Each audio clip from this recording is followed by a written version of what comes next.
Hey everybody, this is Amit and I am welcoming you all once again in my YouTube channel Amit Sharma CBSE.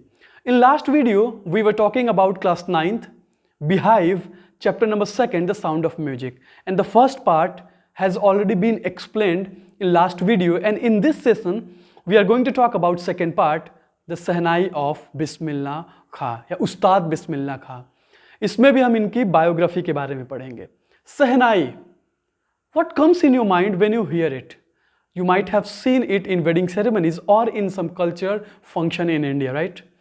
But who gave it great recognition? Who brought it on international level?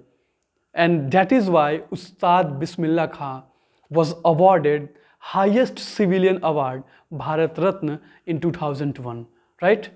तो हम शुरू करते हैं कि how did we know about Sehnai and how did it get its name, right? Aurangzeb जो एक बड़ा सम्राट था, उसने अपने दरबार से एक म्यूजिकल इंस्ट्रूमेंट के प्लेइंग से बैन कर दिया था, एंड दैट वाज पुंगी. पुंगी नाम का एक इंस्ट्रूमेंट था जिसकी आवाज़ उसको अनप्लीजेंट लगने लगी, कानों को चुभती थी, बहुत बुरी आवाज़ थी उसकी, और इसीलिए उसने पुंगी नाम के इंस्ट्रूमेंट को बैन कर दिया. अब लोगों को लगा शायद आगे चल के क्या पता इसको रिवाइव करा जाए, फिर से इसकी शुरुआत हो. तो एक बार्बर था जो कि प्रोफेशनल म्यूजिशियंस के परिवार का बार्बर था, और वो शाही दरबार में भी उसका आना जाना होता था. तो उसने ये डिसाइड किया कि पुंगी के टोन के क्वालिटी को थोड़ा इम्प्रूव किया जाए.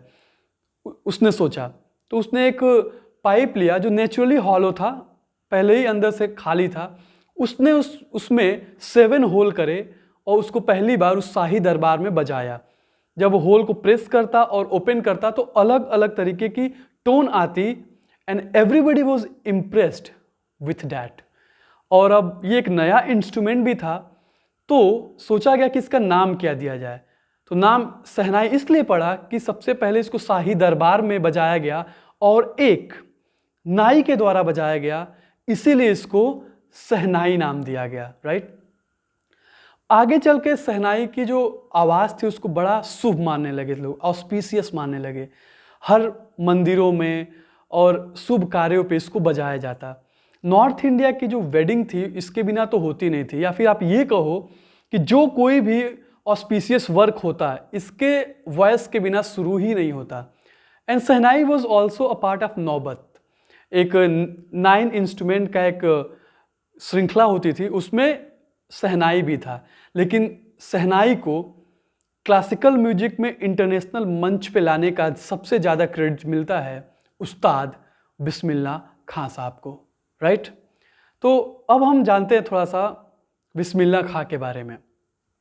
जब 5 साल के थे ये, तो he used to play at pond of ancient state of Dumraon, Bihar. Dumraon एक बिहार में बख्शस जिले में है, और वहाँ पे वो तालाब के किनारे गिल्ली डंडा खेला करते थे, खेल बहुत सारा. और वहीं पे मंदिरों में वो जाके भोजपुरी चैत गाते थे, और वहाँ पे सबसे बड़ा जो लड्डू होता था 1.25 kg का इनको मिलता, और जो लोकल किंग जो थे इनको इनाम भी देते. But this happened 80 years before. कौन जानता था कि ये बच्चा आगे चल के हाईएस्ट सिविलियन अवार्ड से नवाजा जाएगा, भारत रत्न से नवाजा जाएगा, किसको पता था. खैर, अब इनका जन्म हुआ था बिहार के म्यूजिशियन फैमिली में ही.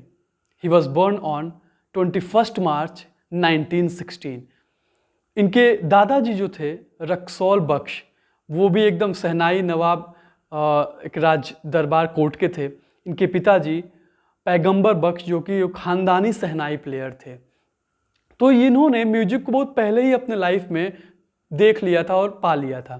महज जब ये 3 साल के थे तो इनकी माँ इनको अपने मामा के घर ले जाती हैं, अली बख्श, जो कि बनारस में विष्णु टेम्पल में सहनाई बजाते थे.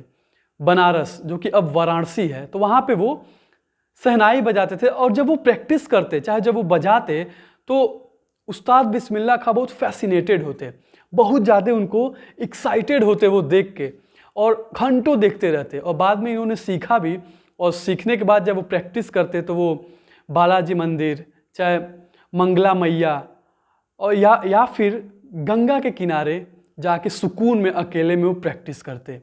और गंगा की धाराओं के साथ उन्होंने देखा और खोज किया कि इसमें राग को भी डाला जाए। हालांकि शहनाई और राग को एक साथ कोलैबोरेट करना वो बियॉन्ड ऑफ इमेजिनेशन था, बट ही डिड। और जब ये 14 साल के थे तो अपने मामा जी के साथ इलाहाबाद में म्यूजिक कॉन्फ्रेंस में गए थे। वहाँ पे उस्ताद फैयज खान ने इनका पीठ थपथपाया और कहा, work hard you shall make it. कड़ी मेहनत करो, एक दिन तुम बहुत कुछ अपने लाइफ में अचीव करोगे।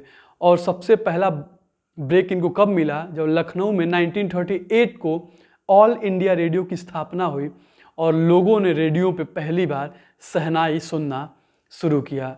And it was all about उस्ताद बिस्मिल्लाह खां।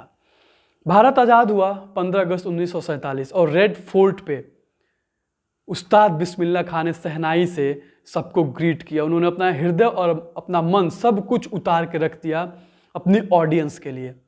और वहीं पे जवाहरलाल नेहरू ने भी ट्विस्ट ऑफ डेस्टिनी स्पीच दिया था, राइट। इसके बाद अब वो एकदम आप समझिए कि एक बड़े कलाकार हो गए थे। उन्होंने बहुत सारा फॉरेन टूर भी किया था, अब्रॉड भी जाके शहनाई बजाया था। और पहला उनका अब्रॉड टूर था अफगानिस्तान में। जब वहाँ पे उन्होंने प्ले करा तो जो किंग जाहिर था, जहीर खान, वो देख के एकदम फैसिनेटेड हो गया और इनको एक पर्शियन कारपेट भी गिफ्ट किया और भी सारी चीज़ें। वो केवल किंग ही नहीं इम्प्रेस था, बल्कि फिल्म इंडस्ट्री में विजय भट्ट जो थे ये बहुत ज़्यादा प्रभावित हुए इनसे। और इन्हीं के नाम पर गूंज उठी शहनाई मूवी बनाया और वो हिट हुई। और उसके बाद इन्हीं का कंपोजिशन दिल का खिलौना टूट गया, गाना चार्ट बस्टर हो गया और सबको पसंद आया। बाद में इन्होंने साउथ इंडिया में भी एक मूवी हुई और इनका एक मूवी गूंज उठी शहनाई था ही।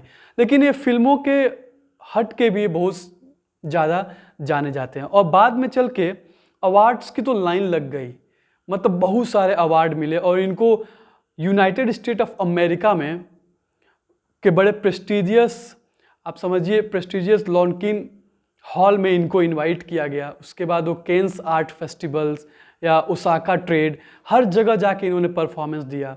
और जो यूनाइटेड स्टेट अमेरिका में वहाँ पे इनवाइट किए जाने वाली पहले भारतीय बने। और उसके बाद इनके नाम पे ऑडिटोरियम भी बना। अवार्ड्स के नाम पर पद्म भूषण, पद्मश्री, पद्म विभूषण और 2001 में भारत रत्न से इनको नवाजा गया। ये फॉरेन में भी बहुत सारा वो अपना परफॉर्मेंस दे चुके हैं।